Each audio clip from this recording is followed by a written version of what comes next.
வாசிப்பவர் ஸ்ரீமதி செல்லம்மாள். பாரதியார் கவிதைகள். குயில் பாட்டு. தலைப்பு: 4ஆம் நாள். மாஞ்சோலைக்குள்ளே மதியிலினான் சென்றாங்கே, ஆஞ்சோதி வெள்ளம் அலையும் ஒரு கொம்பரின் மேல் சின்னங்கரு குயிலி செவ்வனே வீற்றிருந்து பொன்னங்குழலின் புதிய ஒளிதனிலே பண்டை பொய்க்காதற் பழம்பாட்டை தான் பாடிக் கொண்டிருத்தல் கண்டேன். குமைந்தேன்.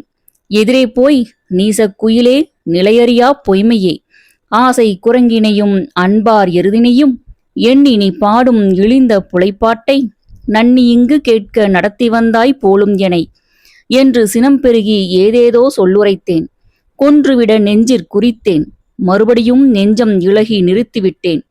இங்கு இதற்குள் வஞ்சக் குயிலி மனத்தை இரும்பாக்கி கண்ணிலே பொய்நீர் கடகடென தானூற்ற பன்னிசை போல் இன்குரலார் பாவியது கூறிடுமாள்.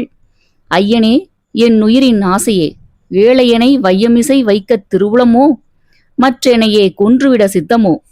கூறீர் ஒரு மொழியில், அன்பிற் சிறு பறவை ஆண் பிரிய வாழாது, ஞாயிறுதான் வெம்மைசெயில் நான்மலர்க்கு வாழ்வுளதோ? தாயிருந்து கொன்றால் சரண்மதலை கொன்றுளதோ? தேவர் சினந்துவிட்டால் சிற்றுயிர்கள் என்னாகும்? ஆவர் பொருளே, அரசே, என் நாரியரை, சிந்தையினி நீர் என்மேல் சினம் கொண்டால் மாய்ந்திடுவேன். வெந்தழலில் வீழ்வேன். விலங்குகளின் வாய்ப்படுவேன்.